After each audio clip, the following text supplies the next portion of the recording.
Welcome to Rajasthan GK training. दोस्तों स्वागत है आप सभी भावी अध्यापक एवं भावी अध्यापिकाओं का राजस्थान जीके ट्रेनिंग के इस यूट्यूब चैनल पर। दोस्तों राजस्थान कर्मचारी चयन बोर्ड द्वारा आयोजित प्राथमिक विद्यालय और उच्च प्राथमिक विद्यालय लेवल फर्स्ट और लेवल 2 के लिए ये 100 इंपॉर्टेंट प्रश्न मैं आपके सामने प्रस्तुत कर रहा हूं। यह क्वेश्चन दोस्तों आपके लिए बहुत इंपॉर्टेंट साबित होंगे। हमारे चैनल पर आपके लिए मॉडल पेपर भी लगातार अपलोड होते रहे हैं और आपका बहुत प्यार और सपोर्ट मिल रहा है।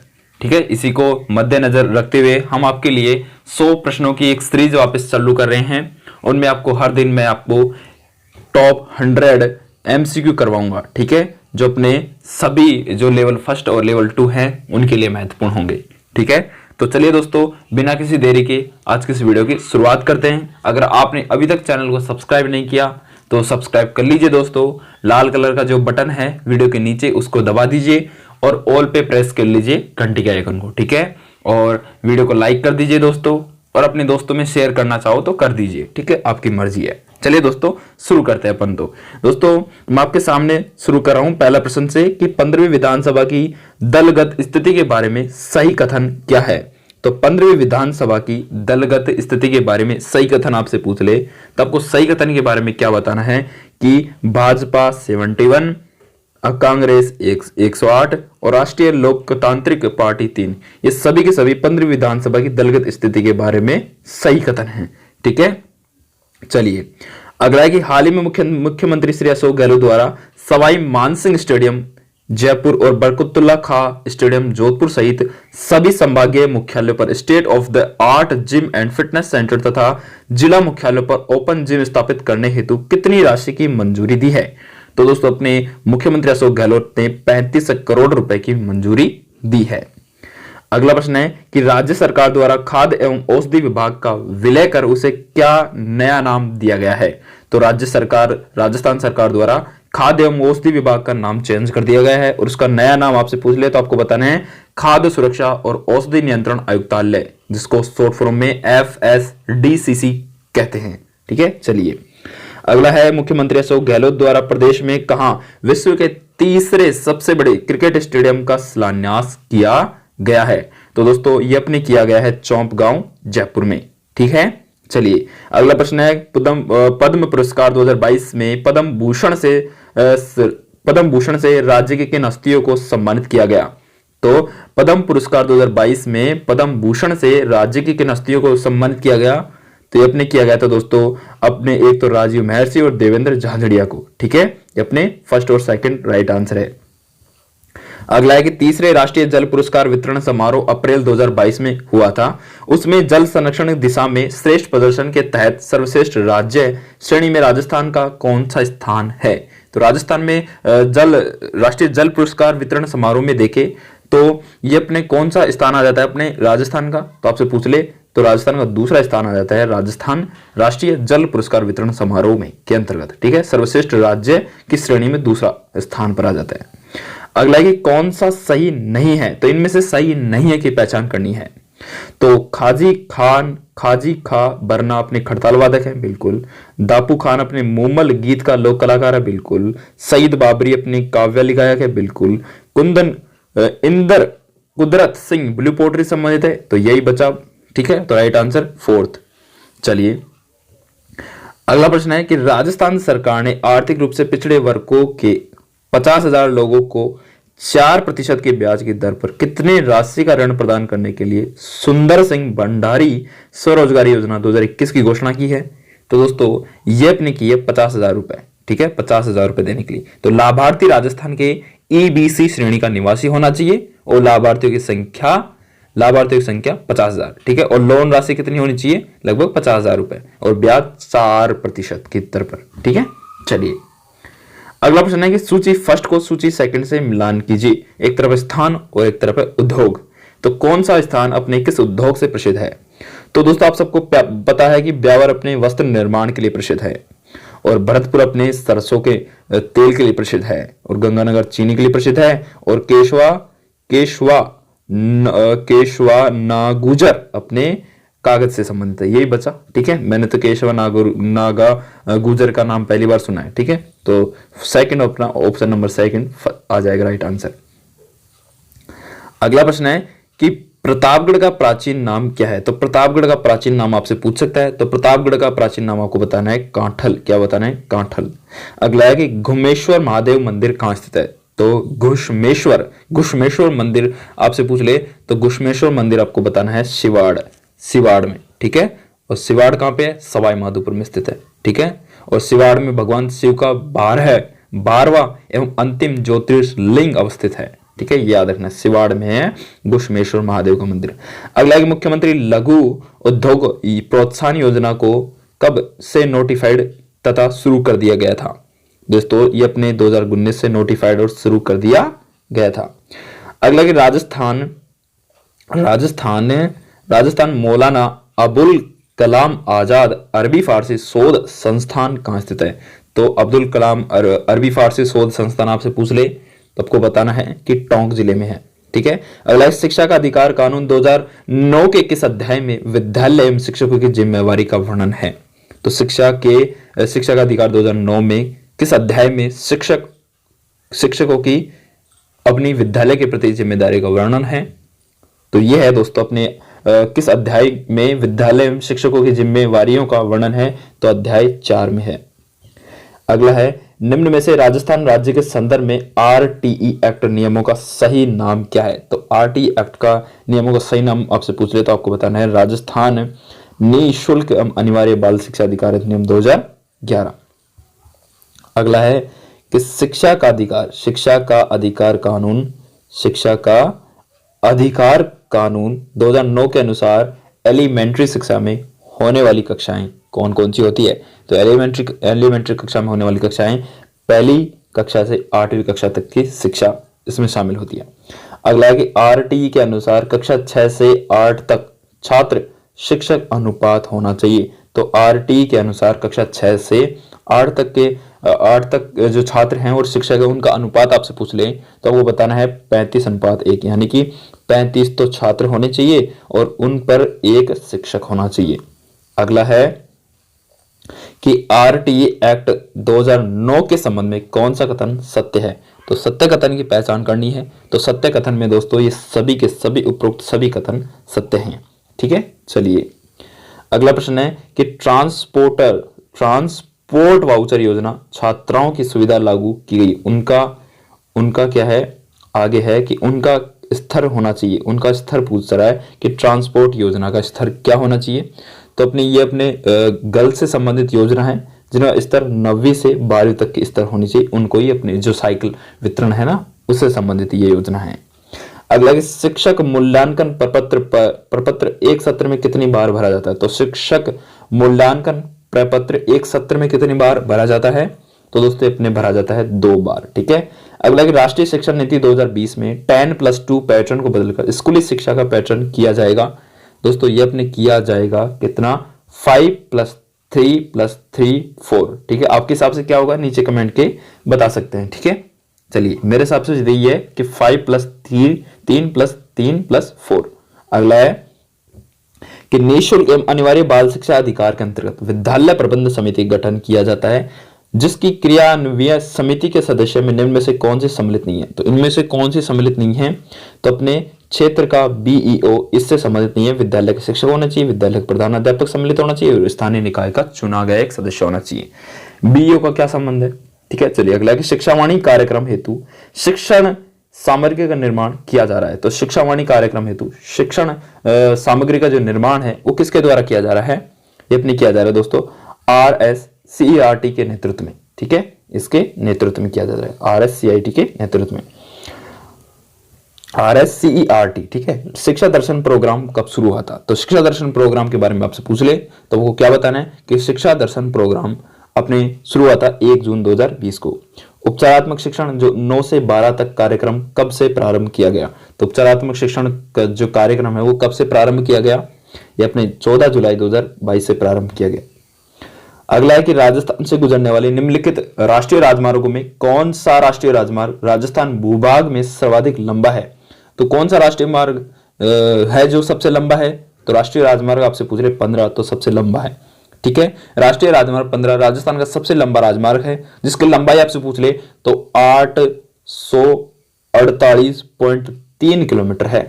ठीक है, और ये राजस्थान का सबसे छोटा राष्ट्रीय राजमार्ग आपसे पूछ ले तो आपको बताना है राष्ट्रीय राजमार्ग 71B, जो सिर्फ 5 किलोमीटर का है। ठीक है, चलिए तो 15 राइट आंसर आ जाएगा।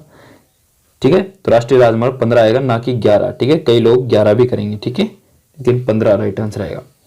अगला है कि निम्नलिखित में से कौन सा पर्यटन स्थल और जिला सम्मिलित नहीं है। तो इनमें से कौन सा सम्मिलित नहीं है, इसके बारे में अपन को बताना है।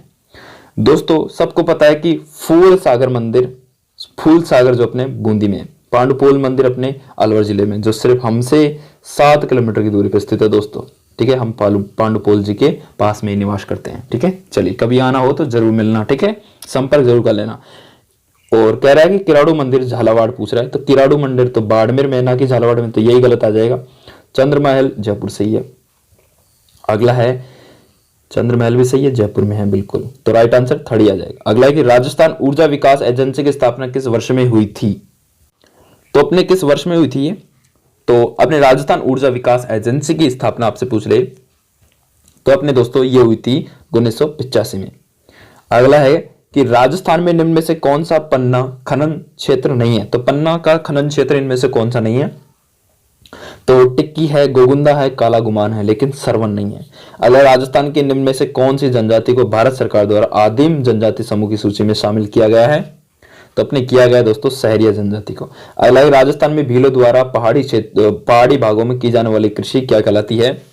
तो अपने कहलाती है दोस्तों चिमाता कहलाती है, चिमाता। अगला है कि राजस्थान में अनुसूचित जनजाति जनसंख्या का द्वितीय स्थान पर सर्वाधिक प्रतिशत 2011 की जनगणना के अनुसार किस जिले का है। तो ये है अपने दोस्तों किस जिले का, ये आपसे पूछ ले तो आपको बताना है डूंगरपुर जिले का। ठीक है, किसका, डूंगरपुर जिले का। अगला कि निम्नलिखित में से कौन सा मिट्टी और जिला सम्मिलित नहीं है। तो एक तरफ मिट्टी एक तरफ है जिला, कौन सा सम्मिलित नहीं है। तो आपसे पूछ रहे तो आपको बताना है इनमें मध्यमकाली बूंदी बारा में है बिल्कुल, लाल लोमी डूंगरपुर उदयपुर में है बिल्कुल, और ये कह रहा है कि लाल और पीली झालावाड़ कोटा में है क्या, नहीं, और भूरी रेतीली कछारी भरतपुर अलवर, बिल्कुल सही है ये। ठीक है, तो इसका राइट आंसर क्या आ जाएगा 33 का राइट आंसर 3 आ जाएगा। ठीक है, ये आ जाएगा। आपके हिसाब से क्या आएगा नीचे कमेंट करके जरूर बता सकते हैं। ठीक है, भूरी रेतीली और कछारी पूछ रहा है, तो भरतपुर अलवर में पाई जाती है ये। ठीक है, थोड़ी थोड़ी, ठीक है, भूरी भी पाई जाती है, थोड़ी रेतीली कछारी पाई जाती है। ठीक है, लाल और पीली मिट्टी अपने झालावाड़ कोटा में थोड़ी ना पाई जाएगी। ठीक है, चलिए अगला है कि निम्नलिखित में से कौन सा अभ्यारण्य करौली जिले में स्थित है। तो करौली जिले का अभ्यारण्य आपसे पूछ ले तो आपको बताना है कैलादेवी। ठीक है, सोरसान घास के मैदान किस जिले में स्थित है। तो सोरसान घास के मैदान आपसे पूछ ले तो आपको क्या बताना है, तो सोरसान घास के मैदान आपसे पूछ ले तो आपको बताना है मेरे प्यारे दोस्तों 12 जिले में है। ठीक है, अगला, राजस्थान के निम्नलिखित जिलों में से कौन सी राष्ट्रीय झील संरक्षण कार्यक्रम के अंतर्गत नहीं है। तो कौन सी राष्ट्रीय झील संरक्षण कार्यक्रम के अंतर्गत नहीं है, तो इनमें से दोस्तों कोलायत नहीं है, पिछोला है, आना सागर है, फतेह सागर है। अगला, 56 का मैदान का संबंध निम्नलिखित में से किस नदी से है। तो 56 का मैदान का संबंध आप सबको पता है अपनी माही नदी से है। ठीक है, अगला है कि कोपेन के जलवायु वर्गीकरण के अनुसार राजस्थान का कौन सा क्षेत्र AW प्रकार की जलवायु का अनुभव करता है। तो AW में तो दोस्तों अपने दक्षिणी क्षेत्र आता है। ठीक है, और ये सबसे छोटा जलवायु है AW, जलवायु वर्गीकरण है AW। ठीक है, निम्नलिखित में से कौन सा जिला बोराट पहाड़ी प्रदेश में अवस्थित है। तो बोराट पहाड़ी प्रदेश में कौन सा जिला अवस्थित है, तो इनमें से अपने उदयपुर। ताराभाती के टीले पाए जाते हैं। तो ताराभाती के जो टीले हैं वो अपने दोस्तों मोहनगढ़ और सूरतगढ़ में पाए जाते हैं। ठीक है, अगला है कि रियासतों के विलय के समय जोधपुर राज्य का महाराजा कौन था। तो रियासतों के विलय के समय आपसे पूछ ले कि जोधपुर जो राज्य है उसका महाराजा कौन था। तो आपको बताना है हनुमंत सिंह था, हनुमंत सिंह। ठीक है, हनुमंत सिंह था ना, हाँ हनुमंत सिंह ही था। अगला कि राजस्थानी हरिजन सेवक संघ की स्थापना कब हुई। तो राजस्थानी हरिजन सेवक संघ की स्थापना आपसे पूछ ले तो आपको बताना है कि अजमेर 1934 में हुई थी।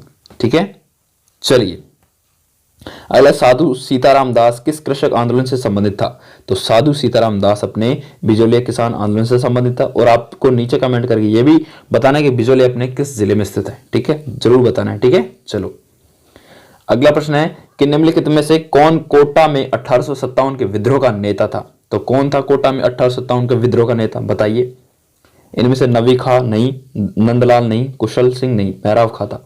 ठीक है। अगला कि राजस्थान का कौन सा जिला अजरक प्रिंट के लिए प्रसिद्ध है? अजरक प्रिंट बाड़मेर, ठीक है, बाड़मेर, सांगानेर मत कर देना, ठीक है। चलिए अगला, खालिस्तान अपने बहुआयामी रूपों जैसे ऊंट की खाल पर मीनाकारी, स्वर्ण मीनाकारी और महलों और हवेलियों में चित्रों, उस्तकला के लिए विश्व प्रसिद्ध जिला आपसे पूछ ले तो आपको क्या बताना है? विश्व प्रसिद्ध जिला, तो आपको बताना है बीकानेर।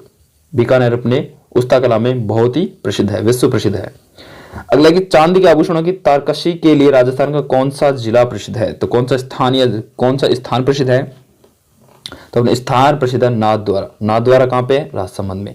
अगर निम्न में से पगड़ी का आभूषण कौन सा है? तो पगड़ी पर पहने जाने वाला आभूषण आपसे पूछ सकता है, तो वो क्या बताना है? सरपेच। सरपेच तो आप याद रख सकते हो, सर पे पगड़ी पहनी जाती है और सरपेच भी अपने सर पे पहने जाने वाली पगड़ी पे लगता है, ये अपने पगड़ी का आभूषण है। अगला है कि गांधी जी का 5वां पुत्र, इंपोर्टेंट प्रश्न है कि गांधी जी का 5वां पुत्र कहा जाता है? तो गांधी जी के 5वें पुत्र के नाम से दोस्तों अपने जमनालाल बजाज जी को जाना जाता है, ठीक है। चलिए अलवर क्षेत्र की लोक देवी के रूप में किसे मान्यता प्राप्त है? तो अलवर की जो क्षेत्रीय लोक देवी है ना, वो दोस्तों अपने जिलानी माता है, ठीक है, जय हो जिलानी माता। चलिए अगला है कि निरंजनी संप्रदाय का संस्थापक कौन थे? तो निरंजनी संप्रदाय के संस्थापक आपसे पूछ सकता है, तो संत हरिदास थे, ठीक है। चलिए तो ओडियू राजस्थानी लोक जीवन के किस अवसर से संबंधित है? तो ओडियू अपने दोस्तों अपने पुत्री विवाह का विदाई गीत है ओडियू, ठीक है। चलिए निम्नलिखित में से कौन सा तत्व लोक वाद्य नहीं है? तत्व यानी तारों से बजाया जाने वाला लोक वाद्य, इनमें से कौन सा नहीं है? तो रावणहत्ता है, रवच है, भपंग है। भपंग और मादल नहीं है, मादल नहीं है, ठीक है। चलिए आका तीज किस माह में आती है? तो बताइए दोस्तों, अभी गई है आका तीज, बताओ तो कौन से माह में आती है आका तीज? क्या बैसाख में आती है, कार्तिक में आती है, फिर चैत या फाल्गुन में आती है?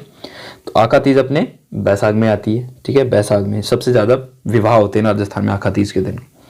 अगला किसकी स्मृति में तिलवाड़ा का पशु मेला आयोजित होता है? तो मल्लीनाथ जी की स्मृति में होता है, ठीक है। चलिए तो राव मल्लीनाथ जी राठौड़ थे और मारवाड़ के राठौड़ राजा थे। मल्लीनाथ जी का प्रमुख मंदिर आपसे पूछ सकता है, तो तिलवाड़ा बाड़मेर में स्थित है, जहां होली के अगले दिन से शुरू होकर 15 दिन तक का मल्लीनाथ पशु मेला भरता है। पता होगा अगर आप में से कोई बाड़मेर का होगा तो कोई, ठीक है।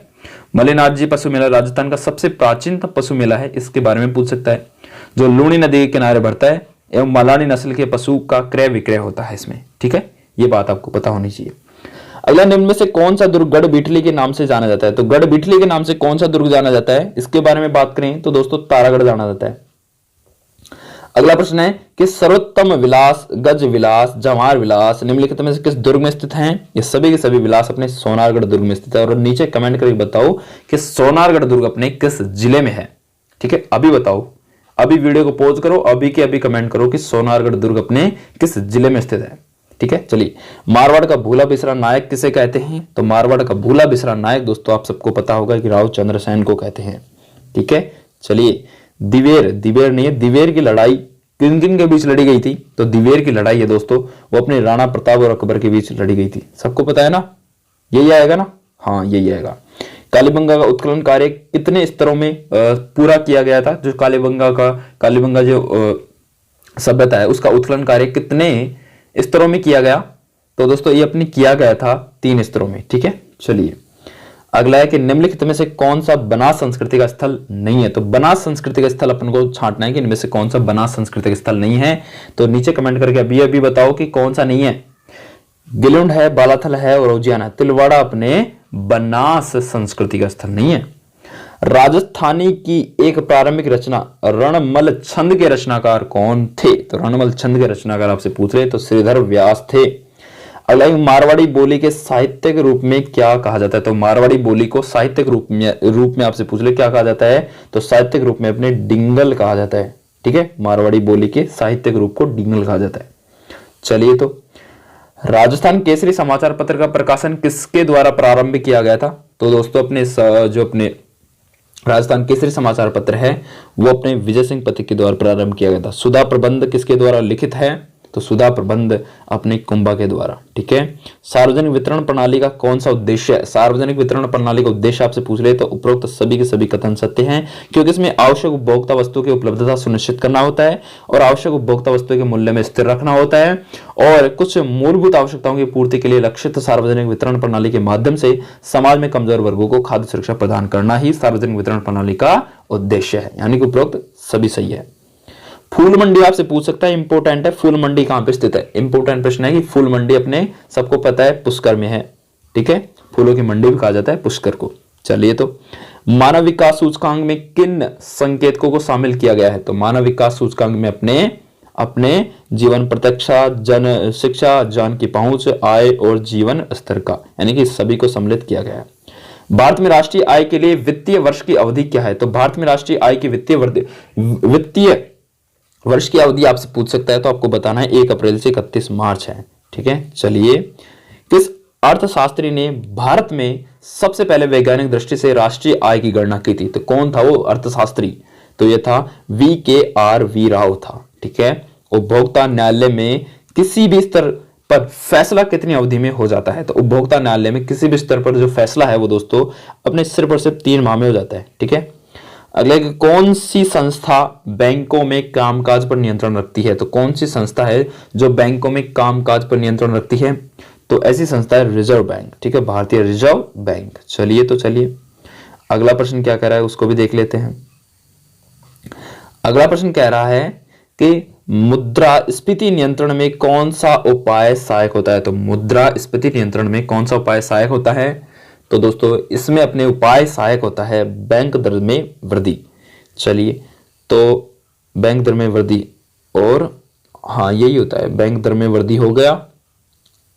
हाँ यही होता है कि मुद्रास्फीति नियंत्रण में कौन सा उपाय सहायक होता है? तो बैंक दर में वृद्धि। ठीक है। चलिए, अगला, भारत में निम्न में से किसके योग से सुलभ मुद्रा बनती है? तो भारत में निम्न में से किसके योग से या सहयोग से अपनी मुद्रा बनती है? सुलभ यानी कि आराम से, यानी कि आसानी से बनती है। तो अपने बनती है दोस्तों जनता के पास करेंसी से, बैंक में मांग जमा राशि से, बैंकों में सर्वाधिक जमा राशि से, भारतीय रिजर्व बैंक की अन्य जमा राशि से, यानी उपरोक्त सभी, यानी कि 1, 2, 3 और 4, ये आ जाएगा राइट आंसर।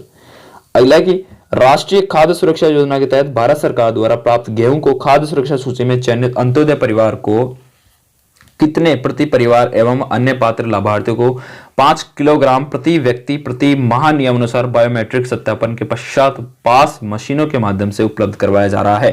तो कितना गेहूं उपलब्ध करवाया जा रहा है? तो दोस्तों अपने किया जा रहा है 35 किलोग्राम गेहूं। ठीक है। अच्छा, अगला प्रश्न है कि इसकी कार्य पद्धति का प्रयोग यह प्रदर्शित करने के लिए किया गया है कि भारत में गरीबी का बोझ वास्तव रूप में 2004-05 तथा 2011-12 के मध्य गिरा है। तो ये अपने तेंदुलकर समिति के अनुसार। ठीक है, इंपॉर्टेंट है। अगला कि विश्व व्यापार संगठन WTO की स्थापना के पीछे निम्नलिखित में से कौन कौन से उद्देश्य थे? तो WTO के पीछे आपसे उद्देश्य पूछ सकता है, तो उद्देश्य आपको बताना है दोस्तों। उनके उद्देश्य कौन कौन से थे? क्योंकि उनको विविध देशों के बीच मुक्त व्यापार और संसाधन प्रवाह का संवर्धन करना था और बौद्धिक संपत्ति के अधिकारों का रक्षण करना था और विविध देशों के बीच संतुलित व्यवहार की स्थापना करना था, व्यवस्था करना था, और वहीं पूर्वी ब्लॉकों में देशों और पश्चिमी विश्व के बीच व्यापार का संवर्धन करना था। तो फर्स्ट, सेकंड, थर्ड और फोर्थ राइट आंसर आ जाएंगे। अगला है कि भारत को 1991 में एक आर्थिक संकट का सामना करना पड़ा। निम्नलिखित में से कौन सा उस संकट का प्रमुख कारण रहा है? तो उस संकट का कारण हमसे पूछ सकता है। तो संकट का कारण दोस्तों वो कारण था बाहरी ऋण का उच्च स्तर। ठीक है, इस संकट के बारे में बात करें तो वर्ष 1991 में भारत को विदेशी ऋणों में विदेशी ऋण थे उनके मामलों में संकट का सामना करना पड़ा था। सरकार अपने विदेशी ऋण के भुगतान करने की स्थिति में नहीं थी और राव मनमोहन मॉडल के माध्यम से भारत ने अपनी अर्थव्यवस्था को खुली अर्थव्यवस्था में बदल दिया था। ठीक है, राव मनमोहन मॉडल आपसे पूछ सकता है जो किससे संबंधित है? बाहरी ऋण एवं उच्च स्तर किससे संबंधित है? चलिए, तो अगला प्रश्न क्या कर रहा है कि निम्नलिखित में से कौन सा भारतीय कृषि का वाणिज्यीकरण का परिणाम था? तो भारतीय कृषि का वाणिज्यीकरण का परिणाम आपसे पूछ सकता है, तो आपको बताना है उपरोक्त सभी के सभी राइट आंसर आ जाएंगे। क्योंकि ग्रामीण अर्थव्यवस्था में पूंजीवादी प्रवेश हुआ और वह विश्व अर्थव्यवस्था से जुड़ गया और कृषि के वाणिज्यीकरण से कुछ लोगों में समृद्धि और आई, किंतु कृषकों को लाभ बिल्कुल भी नहीं हुआ इससे। अगला कि नकदी फसलों के कारण मोटे अनाजों का उत्पादन प्रभावित हुआ और फलस्वरूप भुखमरी मकानों में वृद्धि हुई। तो ये सभी भारतीय कृषि का वाणिज्यीकरण का परिणाम था। ठीक है, राइट आंसर फोर्थ। चलिए अगला है कि वर्ष 2011 की जनगणना के अनुसार देश की कितनी प्रतिशत आबादी कृषि और इससे जुड़ी गतिविधियों में संलग्न है। तो ये है दोस्तों अपने कितने प्रतिशत आबादी, तो अपने 54.6% आबादी। अच्छा, अगला प्रश्न है कि सूची फर्स्ट को सूची सेकंड से मिलान कीजिए। एक तरफ है औद्योगिक प्रदेश, एक तरफ है देश। चलिए औद्योगिक प्रदेश और देश के बारे में देख लेते हैं। दोस्तों आपको पता होगा कि लंकाशायर प्रदेश अपने यूनाइटेड किंगडम से संबंधित है। अच्छा, रूर प्रदेश अपने जर्मनी से संबंधित है, और अपने कोहनी प्रदेश अपने जापान से, और दक्षिण अम्पेलियन प्रदेश अपने संयुक्त राज्य अमेरिका से। Right answer 4। ठीक है, चलिए चीन के किस प्रदेश को धान का कटोरा कहा जाता है। इंपॉर्टेंट प्रश्न है, पूछ सकता है, इसलिए मैंने शामिल कर लिया कि चीन के किस प्रदेश को धान का कटोरा कहा जाता है। तो अपने कहा जाता है शिंक्यांग को। ठीक है, अजीब अजीब नाम होते हैं चीन के भी। अगला कि फ्रांस का लोरेन प्रदेश प्रसिद्ध है। तो फ्रांस का जो लोरेन प्रदेश है दोस्तों वो अपने लोहा व इस्पात उद्योग के लिए प्रसिद्ध है। ठीक है, अगला है कि निम्न उत्पादों में से कौन सा पर्दे बनाने में काम आता है। तो कौन सा उत्पाद अपने पर्दे बनाने में ज्यादातर काम में आता है, तो वो आता है दोस्तों खस। खस एक प्रकार की घास होती है। ठीक है, चलिए अगले ध्रुवीय क्षेत्र में जीव जंतु पाए जाते हैं। तो ध्रुवीय क्षेत्र में अपने जीव जंतु कौन से पाए जाते हैं, ये अपने पाए जाते हैं लंबे फर वाले और मोटी चमड़ी वाले, यानी कि उनको ठंड कम लगे और उनके जो फर होते हैं, ठीक है, उनको ठंड से बचाते हैं। अगले टैगा वन विशिष्टता है। तो टैगा वन अपने समशीतोष्ण क्षेत्र की विशेषता इसकी। ठीक है, अगला जमार बाटा की उत्पत्ति से संबंधित प्रभावी तरंग सिद्धांत किसने दिया। तो जमार बाटा की उत्पत्ति से संबंधित प्रभावी तरंग का जो सिद्धांत है दोस्तों वो अपने दिया था विलियम वेवेल ने दिया था। ठीक है, जिस महासागर या सागर से 0 डिग्री देशांतर गुजरती है वह क्या है। तो जिस महासागर या सागर से 0 डिग्री देशांतर गुजरती है वह है क्या है, वह अंटार्कटिका है। ठीक है, अंटार्कटिका से 0 डिग्री देशांतर गुजरती है। अगला समुद्र की गर्म धाराएं ध्रुवों की ओर जाती है। अगला कि अधिकांश मौसम गतिविधियां जिस वायुमंडल परत में होती है वह कौन सा है। तो वह है क्षोभ मंडल। अगला निम्न में से तापजन्य वायु दाब पेटी है। तो तापजन्य वायु दाब पेटी कौन सी है, दक्षिण ध्रुवी उच्च दाब पेटी है। अगला कि निम्न में से कौन सा कथन सही नहीं है। तो निम्न में से कौन सा कथन सही नहीं है, तो चिन्नुक पतझड़ में चलती है, नहीं। बोरा सर्दियों में चलती है, बिल्कुल। फ्रान बसंत ऋतु में चलती है, बिल्कुल। गिबली गर्मियों में चलती है, बिल्कुल। तो राइट आंसर फर्स्ट ही आ जाएगा, सही नहीं है फर्स्ट कि चिन्नुक पतझड़ में चलती है। ये कुछ हवाओं के नाम है। ठीक है, चलिए जब भारत में साय के 8:30 बज रहे हैं तो इंग्लैंड में मानक समय होगा। तो इंग्लैंड में कितने बजेंगे भाई, इंपॉर्टेंट प्रश्न है और आपसे पूछ भी सकता है। तो अपने लंदन का समय भारत का समय का 5.5 घंटा पीछे होता है। ठीक है, तो इसमें कितने बज रहे होंगे, तो लंदन में बज रहे होंगे लगभग 3 बज रहे होंगे। कितने बज रहे होंगे, 3 साय के। ठीक है, साय के 3 बज रहे होंगे। हाँ चलिए 3 ही बज रहे होंगे। हाँ 3 बज रहे होंगे साय के, क्योंकि जब भारत में साय के 8:30 बज रहे हैं तो इंग्लैंड में मानक समय होगा, तो 3 बज रहे होंगे। यस, यानी कि ये भारत के समय से 5.5 घंटे पीछे चलता है। हाँ ये आई समझ में। चलो अगला है कि भारत के लगभग मध्य भूभाग से होकर गुजरने वाला अक्षांश कौन सा है। तो मध्य भूभाग से होकर कर्क रेखा ही गुजरती है। इंपॉर्टेंट प्रश्न है और बिल्कुल सरल प्रश्न है। चलिए अगला प्रश्न क्या कह रहा है कि पृथ्वी एवं सूर्य के मध्य अधिकतम दूरी की स्थिति को किस नाम से जानते हैं। तो उसको हम दोस्तों अपसोर के नाम से जानते हैं। ठीक है, अपसोर कहते हैं कि एक यहाँ पे अपनी पृथ्वी और यहाँ पे अपना सूर्य, तो इसकी जो मध्य की दूरी है उसको अपसोर के नाम से जानते हैं। अगला है कि भारत के राज्यों का संघ है। भारत को राज्यों का संघ कहा जाता है क्योंकि यहाँ क्या होता है, क्योंकि यहाँ पे राज्य स्वेच्छा से संघ में शामिल हुए हैं। ठीक है, पहली लोकसभा में पहली सांसदों की संख्या थी, तो पहली लोकसभा में महिला सांसदों की संख्या आपसे पूछ ले तो आपको बताना है 24 थी। चलिए अगला, ये पंचायत राज के संबंध में निम्न में से कौन सा प्रावधान या अनुच्छेद युग्म गलत है? तो पंचायत राज के संबंध में कौन सा अनुच्छेद गलत है, तो इसके बारे में बात करें तो पंचायतों के लिए निर्वाचन 243 क्या है, यही अपना गलत है। अगला है कि भारत के सर्वोच्च न्यायालय के संबंध में निम्न में से कौन सा कथन सही नहीं है? तो भारत के सर्वोच्च न्यायालय के संबंध में कौन सा कथन सही नहीं है? तो दोस्तों अपना दूसरा कथन सही नहीं है, क्योंकि राष्ट्रपति द्वारा मांगे जाने पर सर्वोच्च न्यायालय उन्हें परामर्श देने हेतु बाध्य है, यही अपने सही नहीं है। अगला और लास्ट प्रश्न है दोस्तों, ये प्रश्न कह रहा है कि राजस्थान के राज्यपाल कुलाधिपति होते हैं। तो राजस्थान के जो राज्यपाल हैं वो कुलाधिपति होते हैं। किसके कुलाधिपति होते हैं? ये होते हैं दोस्तों अपने सभी राज्य विश्वविद्यालयों के, ठीक है। और जो लास्ट प्रश्न है, कह रहा है कि मुख्यमंत्री की नियुक्ति कौन करते हैं? तो मुख्यमंत्री की जो नियुक्ति है दोस्तों वो अपने करते हैं गवर्नर। कौन करते हैं? गवर्नर, ठीक है। गवर्नर करते हैं ना। मुख्यमंत्री की नियुक्ति कौन करते हैं? मुख्यमंत्री की नियुक्ति अपने गवर्नर करते हैं या फिर राष्ट्रपति करते हैं? इसके बारे में मुझे कंफ्यूज है, मेरे हिसाब से गवर्नर करते हैं, ठीक है। आप नीचे कमेंट करके बता सकते हैं कि कौन करते हैं, ठीक है। तो ये हो गए दोस्तों अपने 100 महत्वपूर्ण प्रश्न, ठीक है। आशा करता हूं कि आपको यह वीडियो पसंद आई होगी। पसंद आई तो लाइक शेयर कमेंट जरूर करना और अपने दोस्तों में शेयर कर देना, ठीक है। अगर अभी तक भी आपने चैनल को सब्सक्राइब नहीं किया तो सब्सक्राइब कर दीजिए, ठीक है। और इस वीडियो की PDF फाइल डाउनलोड करने के लिए आप टेलीग्राम चैनल को ज्वाइन कर सकते हैं। वहां पे आपको आंसर की सहित इस वीडियो की PDF फाइल मिल जाएगी, ठीक है। तो मिलते हैं अगले टॉपिक के साथ, तब तक के लिए जय हिंद, जय भारत, जय राजस्थान। आपके सामने 2 वीडियो प्रस्तुत हो रही होंगी, इनमें से किसी एक पर क्लिक करो और अपना ज्ञान बढ़ाओ। मिलते हैं कल, धन्यवाद।